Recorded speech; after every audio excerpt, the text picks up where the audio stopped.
Salut, bienvenue sur l'Info du Trail, un webzine quasi hebdomadaire sur le trail et son actualité en format ultra short de moins de 5 minutes, fait avec sérieux, sans se prendre au sérieux, et ça commence comme ça. Les derniers écarts que nous avons, qui nous parviennent entre Kilian Jornet et Mathieu Blanchard font état d'un quart d'heure maintenant, 16 minutes d'écart d'un coup d'un seul suite à l'accélération de Kilian Jornet. Ne me regardez pas comme ça, Michel, ne me regardez pas comme ça, Morgan. Ce que vous venez de voir là, c'est Kilian Jornet avec sa paire de Kirag. Et ce que vous avez dû lire un peu de partout, c'est qu'il a gagné l'Hard 100, l'UTMB 2022 avec sa paire de Kirag. Alors de là à penser qu'avec une paire de Kirag au pied, tu vas gagner toutes les courses, il n'y a qu'un pas de marketing à franchir que je n'oserais pas faire. Évidemment, c'est pas la paire de Kirag qui fait gagner Kilian, c'est Kilian qui fait gagner sa paire de Kirag. Si tu veux gagner des courses, faut pas acheter une paire de Kirag, faut acheter le corps et le mental de Kilian. Voilà ce qu'il faut acheter. Et oui, parce que Kilian a quitté son sponsor historique, Salomon, pour créer sa propre marque, Normal. Oui, normal parce que ça s'écrit pas normalement, normal ça s'écrit avec 2 N. Pourquoi me diriez-vous? Peut-être pour ne pas qu'il y ait de confusion avec une enseigne danoise de soft discount qui s'appelle Normal et dont le credo est de proposer des produits normaux à des prix anormalement bas. Alors je vous le dis tout de suite, c'est pas du tout le même credo pour la marque de Kilian. Oui, parce que Normal propose des produits anormaux à des prix anormalement hauts. Et oui, parce que la paire de Kirag, elle est vendue à 180. Du coup, je vous cache pas que la paire, elle me fait rêver, mais je vais attendre les soldes pour en acheter une. Plus sérieusement, le concept orthographique du nom de cette marque annonce la couleur normal. C'est évidemment pas normal, donc c'est anormal. Et c'est un jeu de mots normal pour no normal. Et ce n'est pas tout, parce que ce nom de marque est aussi un mot valise, qui est la contraction de Norvège, l'endroit où Kilian vit et où il teste ses modèles, et Mallorca, parce qu'en espagnol Majorque ça s'écrit M-A-2-L-O-R-C-A, et pas avec un Y, pour Majorque, où le modèle est pensé, conçu. Quant au nom de la pompe, qui est tout aussi étrange que le nom de la marque, qui s'orthographie Kejrag mais se prononce Kirag, il fait référence à un classique de la randonnée norvégienne, consistant à monter au sommet d'une paroi surplombant de plus de 600 mètres un fjord. Là, un rocher est bloqué entre 2 falaises. Les randonneurs vont sur le rocher qui surplombe le vide et ils se font prendre en photo pour immédiatement l'envoyer sur Insta, bien sûr. Alors, qu'y a-t-il d'anormal, voire de révolutionnaire, dans cette nouvelle pompe conçue, pensée, testée par Kilian Jornet? Première chose très déroutante pour nous, humbles coureurs, c'est qu'elle n'a pas de semelle intérieure de propreté. Alors pourquoi? Sans doute pour un gain de poids, puisqu'elle a été annoncée à 197 grammes.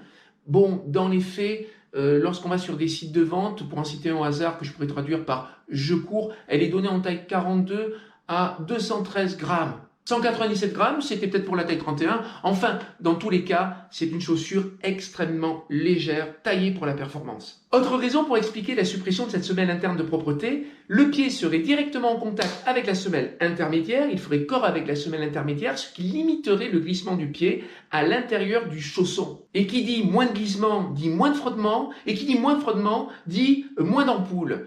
Et pour ceux qui suivent un peu cette chaîne, vous savez que pour ce qui est des ampoules, j'ai un lourd passif.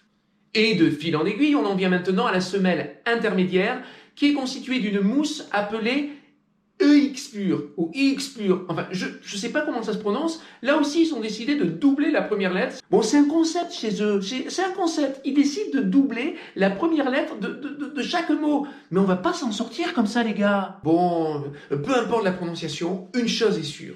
C'est que cette semelle intermédiaire, qui doit être un composite en EVA, nous est présentée comme le Graal de la semelle intermédiaire, qui résoudrait l'impossible équation entre amorti et dynamisme, les 2 grands ennemis du trail. L'amorti, vous voyez ce dont je veux parler, l'amorti que très souvent on confond avec le confort. Si vous mettez une paire de pompes et vous dites elle est confortable et tout, je m'enfonce dedans, c'est agréable, elle a un super amorti. Pas du tout, pas du tout, pas du tout. Ça n'a rien à voir. L'amorti et le caractère mou d'une semelle, ça n'a rien à voir. Et le confort, ça n'a rien à voir. Le confort, c'est une chose, et l'amorti, c'en est une autre. Voilà l'explication. Voilà ce qui se passe. Votre pied va frapper le sol. Là, il se produit une vibration, une onde de choc. Évidemment, notre corps est fait pour subir cette onde de choc. Les muscles, le positionnement permettent de diminuer cette onde de choc. Mais ce qu'on demande à la Godasse, ce qu'on demande à la semelle intermédiaire, c'est de prendre en charge une grande partie de cette onde de choc. Voilà ce qu'est l'amorti. L'amorti, c'est la capacité de cette mousse qui compose votre semelle intermédiaire à absorber l'onde de choc. Sinon, à la fin de la course, vous allez trembler comme ça, quoi. Vous êtes... Or, personne ne tremble comme ça à la fin d'une course, personne. Est-ce que je me suis bien fait compris? Mais l'amorti, ce n'est pas tout. Ce qui est important aussi, c'est le dynamisme. Il faut qu'une fois que votre chaussure ait absorbé l'onde de choc, en retour, au moment où la semelle reprend sa forme, elle vous restitue du power, comme un ressort. C'est ce qu'on appelle le dynamisme. Et là, cette semelle en X pur, après chaque impact, je dis bien après chaque impact, en tout cas c'est ce que j'ai lu, elle reprendrait sa forme initiale.